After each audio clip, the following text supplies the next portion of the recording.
السلام علیکم ناظرین، ناول لینڈ کے پیارے سے ناظرین کو ہم اپنے چینل پہ خوش آمدید کہتے ہیں۔ بڑھتے ہیں سہارا کون بنتا ہے کہ ایپیسوڈ نمبر 29 کی جانب۔ یہاں پہنچ کر ماسٹر رک گئے اور تھوڑی دیر کی خاموشی کے بعد بولے، ایسا ہونا شروع ہو چکا ہے۔ اگر آپ 1948 سے اب تک اسرائیل کا نقشہ اٹھا کر دیکھیں تو وہ دن بدن بڑا ہوتا جا رہا ہے، گریٹر اسرائیل بنانے کی طرف رواں دواں ہے۔ بیت المقدس کو اسرائیل کا دارالحکومت قرار دیا جا چکا ہے۔ ابھی چند دن پہلے ہی انہوں نے بیت المقدس میں بڑی بڑی رہائشوں کمرشل بلڈنگز بنانے کے پلان پر عمل درآمد کرنا شروع کر دیا ہے۔ احادیث کی روح سے یہ آباد ہوتا جائے گا اور مدینہ ویران ہوتا جائے گا۔ یہ کیسے ہوگا یہ اللہ بہتر جانتا ہے، مگر ایسا ہوگا ضرور اور جلد ایسا ہونے والا ہے۔ مدینے کی ویرانی کے ساتھ ہی دنیا کی اب تک کی سب سے خوفناک ترین جنگ عظیم شروع ہوگی، جسے حدیث میں ملحمۃ الکبریٰ کہا گیا ہے، جبکہ عیسائی اور یہودی اسے آرمیگڈون کے نام سے پکارتے ہیں، کیونکہ ان تینوں مذاہب کا ماننا ہے کہ ایسا ہونا ہے۔ بس ہر ایک یہ سمجھتا ہے کہ جیت ان کی ہوگی، لیکن در حقیقت جیت اسلام کی ہوگی، مگر بہت خوفناک جنگ کے بعد۔ احادیث کے مطابق یہ جنگ اتنی خوفناک ہوگی کہ ایک پرندہ لاشوں کے اوپر اڑے گا اور بیٹھنے کی جگہ ڈھونڈے گا، لیکن اسے کہیں جگہ نہیں ملے گی، یہاں تک کہ وہ تھک کر لاشوں کے اوپر ہی گر پڑے گا۔ جرابلس شہر میں داخل ہونے سے پہلے آپ کو بلند پہاڑیوں سے گزرنا پڑتا ہے۔ ان پہاڑیوں کی اترائی کی جانب آئیں تو آپ کے سامنے تقریباً 500 کلومیٹر تک پھیلا ہوا وسیع میدان نظر آئے گا، اتنا بڑا میدان کہ اس کا کوئی دوسرا سرا نظر نہ آئے۔ اس بڑے میدان میں ترکی کی سرحد سے تقریباً 14 کلومیٹر دور دامک کا گاؤں ہے، اس کے نزدیک ہی عماق کا گاؤں ہے۔ ان دونوں مقامات کی اس قدر تفصیل اس لیے درج ہے کہ یہ وہ میدان ہے جہاں سید انبیاء صلی اللہ علیہ وآلہ وسلم کی بتائی گئی پیش گوئیوں کے مطابق روئے زمین پر حق و باطل کا بہت بڑا اور آخری معرکہ ہونے والا ہے۔ کوئی اس میدان کو دیکھے اور پھر چاروں جانب اس کی وسعت کا اندازہ کرے تو اسے یقین ہونے لگے گا کہ یہ مقام واقعی کسی بڑی جنگ کو اپنے دامن میں سمو سکتا ہے۔ احادیث کی کتب میں اس آخری بڑی جنگ ملحمۃ الکبریٰ کا مرکز و محور شام کا خطہ ہوگا۔ آپ صلی اللہ علیہ وآلہ وسلم نے خبردار کرتے ہوئے فرمایا، اگر اہل شام میں خرابی آئی تو پھر تم میں کوئی خیر باقی نہ رہے گی، وہاں ایک گروہ ہمیشہ برسر پیکار رہے گا۔ اللہ کی نصرت و فتح ان کے ساتھ ہوگی، انہیں کسی کی پرواہ نہ ہوگی کہ انہیں کون رسوا کرتا ہے۔ دیگر احادیث کو بھی سامنے رکھیں تو پتہ چلتا ہے کہ اس جنگ سے پہلے قسطنطنیہ یعنی استنبول ترکی مسلمانوں کے ہاتھوں سے چھن چکا ہوگا، اور اس جنگ کے بعد دوبارہ مسلمان قسطنطنیہ اہل روم سے واپس لے لیں گے۔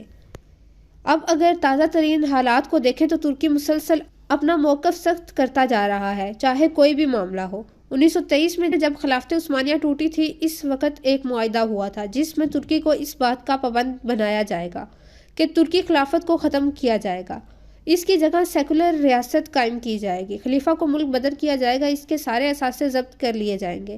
ترکی اپنے ملک کے حصے موصل وغیرہ میں بھی تیل کے ذخائر نہیں نکال سکے گا۔ ترکی اپنے سمندروں سے گزرنے والے بحری جہازوں سے فیس بھی وصول نہیں کرے گا۔ ان شرائط پر عمل کرتے ہوئے مصطفیٰ کمال اتاترک نے سیکولر حکومت کی بنیاد رکھی۔ اب 2023 میں یہ 100 سال کا معاہدہ ختم ہو رہا ہے۔ اس کے بعد ترکی تیل نکالنے اور فروخت کرنے میں آزاد ہوگا۔ ترکوں نے سخت ترین پابندیوں کے باوجود غیر کے آگے ہاتھ نہیں پھیلایا، اپنے کم وسائل میں ترقی کا سفر جاری رکھا ہے، جس کا نتیجہ یہ ہے کہ چند سالوں میں ترقی خود بول رہی ہے۔ صدر اردوان کے دور حکومت میں ترکی معاشی طور پر ابھرتا ہوا ملک ثابت ہو رہا ہے، جس کی سب سے بڑی نشانی ترک صدر نے IMF کا تمام قرض ختم کر کے اسے عالمی معاشی چنگل سے باہر نکال لیا ہے۔ ترکی بہت تیزی سے ترقی کی راہ پر گامزن ہے۔ اب جب 2023 میں تمام پابندیاں ختم ہوں گی تو اسی ترقی کو وہ پر لگ جائیں گے کہ ترکی بہت سے یورپین ممالک کو بھی پیچھے چھوڑ دے گا۔ اسی بات کو بہت سے یورپی ممالک تشویش کی نگاہ سے دیکھ رہے ہیں۔ دوسری طرف ترکی اور روس ایک دوسرے کے قریب ہیں۔ ان حالات میں ترکی کے ہمسایہ ملک آرمینیا اور آذربائیجان میں جنگ کا چھیڑنا معنی خیز ہے۔ لگتا یہ ہے کہ یہ صورتحال روز بروز بگڑتی جائے گی، یہاں تک کہ جنگ ہوگی جس میں ترکی اپنا بہت سا حصہ بشمول استنبول کھو بیٹھے گا، جسے مسلمان بعد میں پھر حاصل کریں گے۔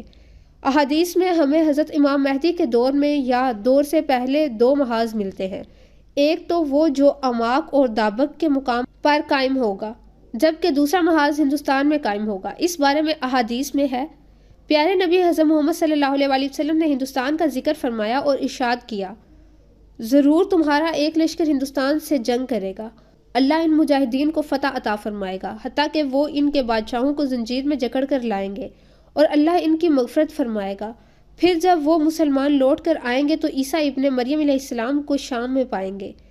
حضرت ابو ہریرہ رضی اللہ عنہ نے یہ سنا تو فرمایا، اگر میں نے وہ غزوہ پایا تو اپنا نیا اور پرانا سب مال بیچ دوں گا اور اس غزوے میں شرکت کروں گا۔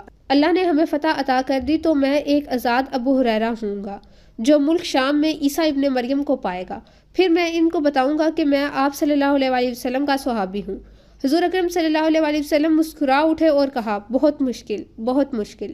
اس حدیث کو نعیم بن عماد نے اپنی کتاب الفتن میں روایت کیا ہے۔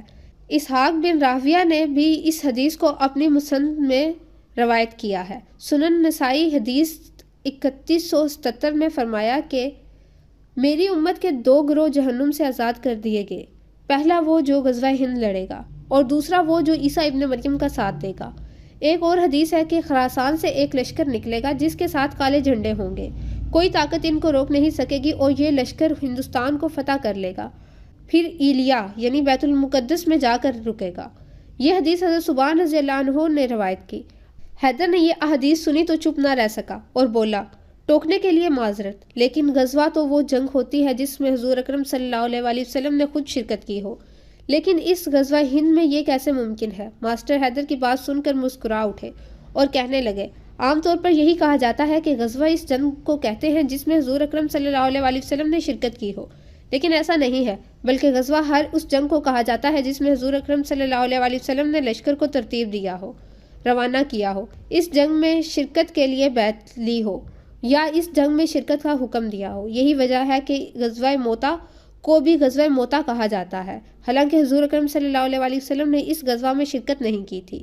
اب اس محاذ پر دیکھیں تو امریکی افواج کی افغانستان سے واپسی جاری ہے، وہاں طالبان مضبوط سے مضبوط تر ہو رہے ہیں، وہ اسلامی قانون نافذ کرنے کے حامی ہیں۔ یہاں اس بات کی وضاحت کرتا چلوں، افغانی حکومت، افغانی افواج اور ان کے حامی افغانیوں اور افغان طالبان میں زمین آسمان کا فرق ہے۔ افغانی پاکستان کو سرعام گالیاں نکالتے ہیں اور سخت خلاف ہیں، پاکستان کے مقابلے میں وہ انڈیا سے ہمدردیاں رکھتے ہیں، جبکہ افغان طالبان کا موقف اس سے الٹ ہے۔ جب ایک جگہ ایک ایسی حکومت قائم ہو جائے جہاں عدل و انصاف فراہم کیا جاتا ہو تو لازماً وہ اپنے ارد گرد اثر ڈالتا ہے۔ اس لیے میں یہ سمجھتا ہوں کہ جب ایک خالص اسلامی حکومت وجود میں آئے گی، اس کا اثر افغانستان کے آس پاس والے ممالک پر بھی پڑے گا، جس کی وجہ سے آس پاس والے ممالک کی عوام جو اپنے حکمرانوں سے تنگ آ چکی ہے، خود اس نظام کی حمایت کرے گی، اسلامی حکومت قائم کرنے کا مطالبہ کرے گی، یا پھر کوئی ایسا حکمران آئے گا جو وہ نظام لے کر آئے گا۔ دونوں ہی صورتیں ممکن ہیں، اور یہ جو غزوہ ہند ہوگا، میرا خیال ہے یہ صرف پاکستان یا کوئی ایک ملک نہیں لڑے گا، بلکہ تمام مسلمان متحد ہو جائیں گے۔ پاکستان کی فوج اور ہتھیار یقیناً اس جنگ میں ایک سپہ سالاری والا کردار ادا کرے گی۔ اب میں آتا ہوں اس طرف کہ یہ سارا منظر میں نے کیوں بتایا۔ یہ دور فتنوں کا دور ہے، اس میں کوئی شک نہیں۔ اس دور میں احادیث کے پیش نظر ہمارے پاس 2 راستے ہیں۔ نمبر 1، سب چیزوں سے کٹ کر ہر چیز میں دلچسپی لینا چھوڑ کر خاموشی سے حلال روزی کمائیں اور اپنی عبادات میں مصروف رہیں، فرائض اور سنتیں پوری کرتے رہیں، اللہ سے ہدایت مانگتے رہیں۔ دوسرا راستہ یہ ہے کہ ایک حدیث کا مفہوم ہے، دور فتن میں وہی شخص اس سے بچ سکے گا جو ان فتنوں کا علم رکھتا ہو، اور جو علم رکھتا ہوگا وہ ان کے خلاف زبان، قلم اور ہاتھ سے جہاد بھی کر سکے گا۔ میرا تعلق بھی ایک ایسی تنظیم سے ہے جو ان فتنوں کے خلاف اور آنے والے حالات کے پس نظر تیاری کر رہی ہے، تاکہ وہ اس غزوہ ہند میں شرکت کر کے حضور اکرم صلی اللہ علیہ وآلہ وسلم کی بشارتوں کے مستحق ٹھہر سکیں۔ آپ سب لوگ جن سے میں مخاطب ہوں، میں اپنا راز شیئر کر رہا ہوں، کیونکہ میں آپ سب کو جانتا ہوں کہ آپ سب اس قابل ہیں کہ کسی راز کو راز رکھ سکیں۔ اس تنظیم میں شامل ہر فرد اپنا حلال روزی کا ذریعہ بنانے کے ساتھ ساتھ اس تنظیم میں دیے گئے اہداف کو بھی پورا کرتا ہے۔ اس کے ساتھ ساتھ ہم کوشش کر رہے ہیں یہ آگہی اور حقیقتیں لوگوں کو بتا کر ان کو حقیقت سے روشناس کروا سکیں اور وہ بھی ہمارا ساتھ دے سکیں۔ آپ لوگوں کو پابند نہیں کیا جا رہا، لیکن اگر کوئی اس تنظیم میں شامل ہونا چاہتا ہے تو وہ اپنے اپنے ٹرینر سے رابطہ کر سکتا ہے، مگر ایک بات ذہن میں رکھیں کہ ہر تنظیم میں کچھ اصول و ضوابط ہوتے ہیں، اس لیے ان کی خلاف ورزی پر سزائیں بھی دی جاتی ہیں، اور ناقابل معافی لغزش یا عمل غداری کی صورت میں موت کی سزا بھی دی جا سکتی ہے۔ جو شامل ہونا چاہیں گے ان کو مزید ہدایات دے دی جائیں گی، اس لیے آپ سوچ سمجھ کر فیصلہ کر لیں۔ اللہ ہم سب کو ہدایت دے اور ہدایت یافتہ لوگوں میں شامل فرمائے۔ آمین ثم آمین۔ فی امان اللہ۔ امید ہے آپ اپنے سیکھے گئے علم سے لوگوں کو فائدہ دیں گے۔ جزاک اللہ۔ یہ کہہ کر ماسٹر خاموش ہو گئے اور لیپ ٹاپ وغیرہ آف کرنے میں مصروف ہو گئے۔ حیدر خاموشی سے اٹھا اور ماسٹر کے پاس جا کر کھڑا ہوا اور ادب سے ماسٹر کا ہاتھ پکڑ کر ان پر بوسہ دیا اور پھر نم آنکھوں سے کہنے لگا، ماسٹر میں آپ کا شکریہ نہیں ادا کر سکوں گا ساری زندگی بھی۔ نہ جانے وہ کون سا لمحہ تھا، میری کس نیکی کا صلہ ملا جب آپ سے ملاقات ہو گئی۔ میں اس تنظیم میں شامل ہونا چاہوں گا اور میں یہ عزم کرتا ہوں کہ انشاءاللہ میں آپ کا سر کبھی شرم سے جھکنے نہیں دوں گا۔ ماسٹر نے کرسی سے کھڑے ہو کر حیدر کو گلے لگا لیا۔ حیدر نے ماسٹر کو زور سے بینچ لیا۔ ماسٹر نے حیدر کے کان کے پاس سرگوشی میں کہا، گھر جاؤ اور چند ہفتے اپنے گھر والوں کو دو۔ اس کے بعد میں ایک نمبر دے رہا ہوں، اس پر رابطہ کر لینا اور بس اپنا نام بتا دینا، تمہیں مزید ہدایات مل جائیں گی کہ کیا کرنا ہے۔ ماسٹر یہ کہہ کر خاموش ہو گئے اور انتظار کرنے لگے کہ کب حیدر اسے چھوڑے، لیکن نہ جانے حیدر کو کیا محسوس ہو رہا تھا۔ اس کا دل چاہ رہا تھا وہ اسی طرح ماسٹر سے لپٹا رہے۔ ایک عجیب سا سکون تھا جو حیدر کو اپنے جسم میں اترتا ہوا محسوس ہو رہا تھا۔ آخر جب ماسٹر نے ایک شفقت بھری تھپکی حیدر کے کاندھے پر دی تو نم آنکھوں کے ساتھ چہرے پر ہلکی سی مسکراہٹ لیے حیدر ماسٹر سے الگ ہو گیا۔ وہ یہ سوچ کر مسکرا رہا تھا کہ اب ماسٹر سے ہمیشہ اس کا تعلق رہے گا اور وہ ماسٹر کے ساتھ مل کر عملی طور پر کچھ کام کر سکے گا، لیکن وہ نہیں جانتا تھا کہ یہ اس کی ماسٹر کے ساتھ زندگی کی آخری ملاقات تھی۔ عائزہ مائک پکڑ کر کچھ دیر خاموش رہی اور پھر بولنے لگی، محبت، عشق اور شادی کے حوالے سے آپ کی کیا نظریات ہیں؟ اگر وضاحت سے ان کے جواب دے دیں تو نوازش ہوگی۔ اس کا سوال سن کر حال میں موجود تمام لوگوں کی نظریں اشتیاق اور دلچسپی سے عمر کے چہرے پر مرکوز ہو گئی۔ عمر ٹیبل پر نظر جمائے کچھ دیر تو کچھ چپ رہا اور کسی گہری سوچ میں گم ہو گیا۔ پھر ایک ٹھنڈی سانس بھر کر آنکھیں بند کی، کرسی سے ٹیک لگا کر بولا، کون سی محبت کے بارے میں بتاؤں؟ اس محبت کے بارے میں جو مرد و عورت کے درمیان ہوتی ہے، یا اس محبت کے بارے میں بتاؤں جو محبت کی اصل روح ہے، جو محبت واقعی ہی محبت ہوتی ہے؟ دونوں ہی بتا دیں، عائزہ نے مختصر سا جواب دیا۔ عمر سیدھا ہو کر بیٹھا اور مائک منہ کے سامنے لا کر نظریں ٹیبل کی سطح پر گاڑ کر بولنے لگا، اللہ تعالیٰ کے ناموں میں سے ایک نام ہے الودود، جس کے معنی ہے بہت محبت کرنے والا۔ چونکہ محبت کا ذکر اللہ کے حوالے سے آیا ہے تو ہم اسی حوالے سے محبت کو سمجھنے کی کوشش کرتے ہیں۔ پورے قرآن میں صرف 2 مرتبہ ودود کا لفظ آیا ہے، ایک سورۃ ہود آیت نمبر 90 میں، جس کا ترجمہ ہے، اور اپنے رب سے بخشش مانگو، پھر اس کی طرف پلٹ آؤ، بے شک میرا رب نہایت رحم والا بہت محبت والا ہے۔ دوسری مرتبہ ذکر سورہ بروج میں آیت نمبر 14 میں آیا ہے، وَهُوَ الْغَفُورُ الْوَدُودُ، جس کا ترجمہ ہے، اور وہی ہے جو بے حد بخشنے والا نہایت محبت کرنے والا ہے۔ پہلی جگہ لفظ رحیم کے ساتھ ودود کا لفظ استعمال ہوا ہے۔ رحمان اور رحیم دونوں کے معنی ملتے جلتے ہیں، لیکن ان میں فرق ہے۔ رحمان وہ ہے جس کی رحمتیں سب کے لیے عام ہیں، جیسے ہوا، پانی وغیرہ، جیسی نعمتیں کافروں اور مسلمانوں دونوں کے لیے عام ہیں۔ یہ رحمان ہونے کی صفت ہے۔ جبکہ رحیم وہ ہے جس کی رحمتیں مومن بندوں کے لیے خاص ہیں، مطلب رحیم صرف ان لوگوں کے لیے ہے جو اللہ کے لیے خاص لوگ ہیں۔ اسی لفظ کے ساتھ ودود کا لفظ آیا ہے، مطلب یہ کہ جو اللہ کے نزدیک خاص لوگ ہیں، ان سے اللہ تعالیٰ کو بہت محبت ہے۔ دوسری جگہ اللہ نے ودود کے لفظ کچھ لوگوں کے لیے استعمال کیا ہے، اور وہ لوگ کون تھے اس کے لیے یہ واقعہ پتہ ہونا ضروری ہے۔ مسند احمد میں ہے، رسول اللہ صلی اللہ علیہ وآلہ وسلم فرماتے ہیں کہ اگلے زمانے میں ایک بادشاہ کے ہاں ایک جادوگر تھا۔ جب جادوگر بوڑھا ہو گیا تو اس نے بادشاہ سے کہا کہ میں اب بوڑھا ہو گیا ہوں اور میری موت کا وقت آ رہا ہے، مجھے کوئی بچہ سونپ دو تو میں اسے جادو سکھا دوں گا۔ چنانچہ ایک ذہین لڑکے کو وہ تعلیم دینے لگا۔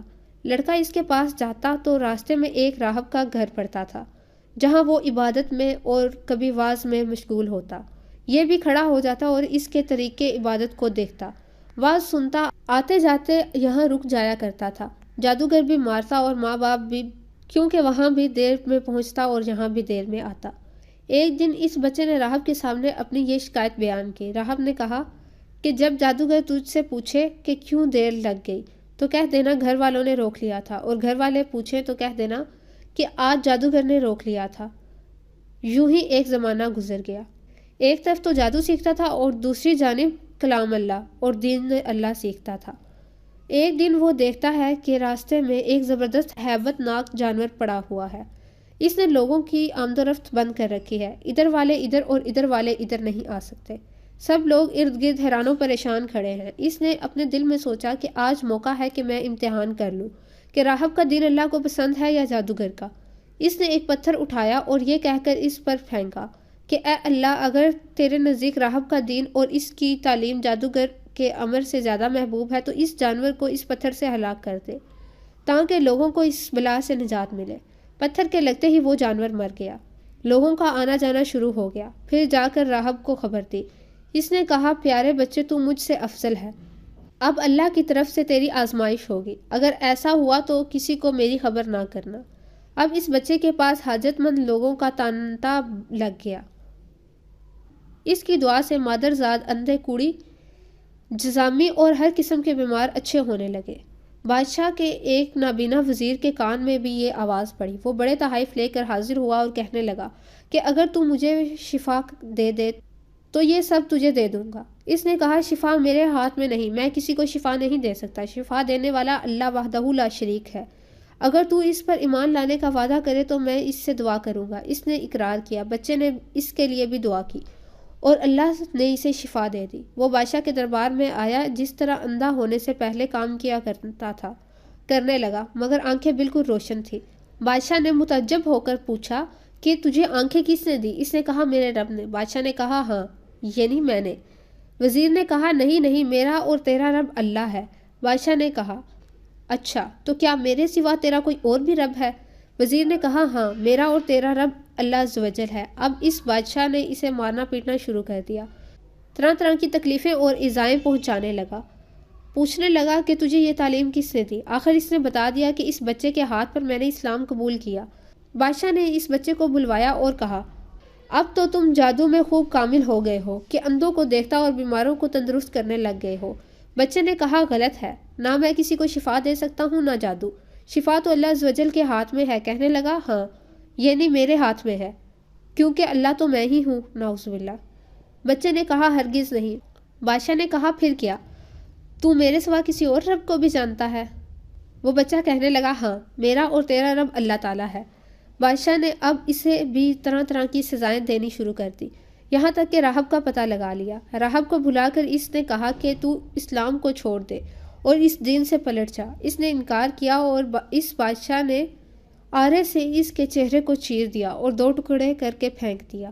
پھر اس بادشاہ نے نوجوان سے کہا کہ تو بھی دین سے پھر جا، مگر اس نے بھی انکار کر دیا۔ تو بادشاہ نے حکم دیا کہ ہمارے سپاہی اسے فلاں فلاں مقام پر لے جائیں اور اس کی بلند چوٹی پر پہنچ کر پھر اسے اس کے دین چھوڑ دینے کو کہیں۔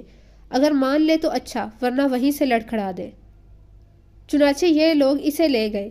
جب وہاں سے دھکا دینا چاہا تو اس نے اللہ تبارک و تعالیٰ سے دعا کی، اللہم اکفینہم بما شئت، اللہ جس طرح چاہے مجھے ان سے نجات دے۔ اس دعا کے ساتھ پہاڑ ہلا اور وہ سب سپاہی لڑک گئے، صرف وہ بچہ بچا رہا۔ وہاں سے وہ اترا اور ہنسی خوشی پھر اس ظالم بادشاہ کے پاس آ گیا۔ بادشاہ نے کہا، یہ کیا ہوا؟ میرے سپاہی کہاں ہیں؟ فرمایا، میرے اللہ نے مجھے ان سے بچا لیا۔ اس بادشاہ نے کچھ اور سپاہی بلوائے اور ان سے بھی یہی کہا کہ اسے کشتی میں بٹھا کر لے جاؤ اور بیچوں بیچ سمندر میں ڈبو کر چلے آؤ۔ سپاہی اسے لے کر چلے گئے۔ سمندر کے بیچ میں پہنچ کر جب سمندر میں پھینکنا چاہا تو اس نے پھر وہی دعا کی کہ بار الہی، جس طرح چاہ مجھے ان سے بچا۔ موج اٹھی اور وہ سپاہی سارے کے سارے سمندر میں ڈوب گئے، صرف وہ بچہ ہی باقی رہ گیا۔ یہ پھر بادشاہ کے پاس آیا اور کہا، میرے رب نے مجھے ان سے بھی بچا لیا۔ اے بادشاہ، تو چاہے تمام تدبیریں کر ڈال، لیکن مجھے ہلاک نہیں کر سکتا۔ ہاں، جس طرح میں کہوں اس طرح اگر کرے تو البتہ میری جان نکل جائے گی۔ اس نے کہا، کیا کروں؟ فرمایا، تو لوگوں کو ایک میدان میں جمع کر، پھر کھجور کے تنے پر سولی چڑھا اور میرے ترکش میں سے ایک تنکا نکال میری کمان پر چڑھا اور بسم اللہ ربی ھذا الغلام، یعنی اسی اللہ کے نام سے جو اس بچے کا رب ہے، کہہ کر وہ تیر میری طرف پھینک، وہ مجھے لگے اور اسی سے میں مروں گا۔ چنانچہ بادشاہ نے یہی کیا۔ تیر بچے کی کنپٹی میں لگا، اس نے اپنا ہاتھ اس جگہ رکھ لیا اور شہید ہو گیا۔ اس کے اس طرح شہید ہوتے ہی لوگوں کو اس کے دین کی سچائی کا یقین آ گیا۔ چاروں طرف سے یہ آوازیں اٹھنے لگی کہ ہم سب اس بچے کے رب پر ایمان لا چکے ہیں۔ یہ حال دیکھ کر بادشاہ کے مصاحب گھبرائے اور بادشاہ سے کہنے لگے، اس لڑکے کی ترکیب ہم سمجھے ہی نہیں، دیکھیے اس کا یہ اثر پڑا کہ یہ تمام لوگ اس کے مذہب پر ہو گئے۔ ہم نے تو اسی لیے قتل کیا تھا کہ کہیں یہ مذہب پھیل نہ جائے، لیکن وہ ڈر تو سامنے ہی آ گیا، سب مسلمان ہو گئے۔ بادشاہ نے کہا، اچھا یہ کرو کہ تمام محلوں اور راستوں میں خندقیں کھدواؤ، ان میں لکڑیاں بھرو اور اس میں آگ لگا دو، جو اس دین سے پھر جائے اسے چھوڑ دو اور جو نہ مانے اسے اس آگ میں ڈال دو۔ ان مسلمانوں نے صبر و ضبط کے ساتھ آگ میں جلنا منظور کر لیا اور اس میں کود کود کر گرنے لگے، البتہ ایک عورت جس کی گود میں دودھ پیتا بچہ چھوٹا تھا، وہ ذرا ہچکچائی تو اس بچہ کو اللہ نے بولنے کی طاقت دی۔ اس نے کہا، اماں کیا کر رہی ہو؟ تم تو حق پر ہو، صبر کرو اور اس میں کود پڑو۔ یہ حدیث مسند احمد میں بھی ہے اور صحیح مسلم کے آخر میں بھی۔